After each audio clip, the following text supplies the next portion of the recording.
Dhatri news. ప్రకాశం జిల్లా దర్శి నియోజకవర్గం TDP party అభ్యర్థి డాక్టర్ గొట్టిపాటి లక్ష్మి శనివారం దర్శి పట్టణంలోని 18వ వార్డులో ఎన్నికల ప్రచారాన్ని ప్రారంభించారు. ముందుగా గణపతి దేవాలయంలో పూజలు నిర్వహించారు. తదుపరి ఇంటింటికి తిరిగి తాను ఎన్డీఏ కూటమి అభ్యర్థిగా దర్శిలో పోటీ చేస్తున్నారని, మాగుంటి శ్రీనివాసరెడ్డి ఒంగోలు పార్లమెంట్ సభ్యుడిగా పోటీ చేస్తున్నారని, ఇరువురికి సైకిల్ గుర్తుపై ఓటు వేసి గెలిపించాలని విజ్ఞప్తి చేశారు. ఈ కార్యక్రమంలో మహిళలు హారతి పట్టి ఘన స్వాగతం పలికారు. తదుపరి కన్యకా పరమేశ్వరి దేవాలయంలో పూజలు జరిపించారు. ఆర్యవేశ సంఘం నాయకులు గొట్టిపాటి లక్ష్మి దంపతులను శాలువా కప్పి పూలమాలతో ఘనంగా సన్మానించారు. తదుపరి గొట్టిపాటి లక్ష్మి సమక్షంలో దొనకొండ మండలంలోని 20 కుటుంబాలు టీడీపీలో చేరారు. ఈ సందర్భంగా వారికి పార్టీ కండువాలు కప్పి సాదరంగా ఆహ్వానించారు.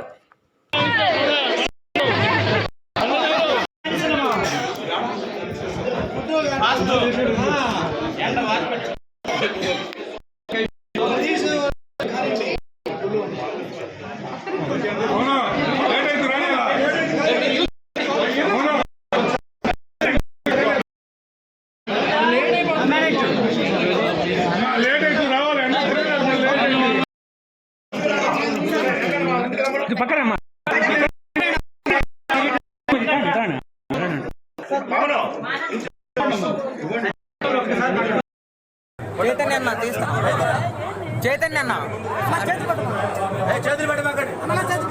ఫొటోస్ అన్న ఒకటి నిలబడి అందరూ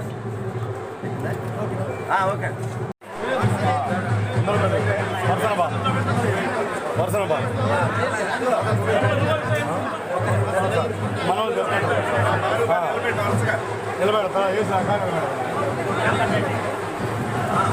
నిలబడతా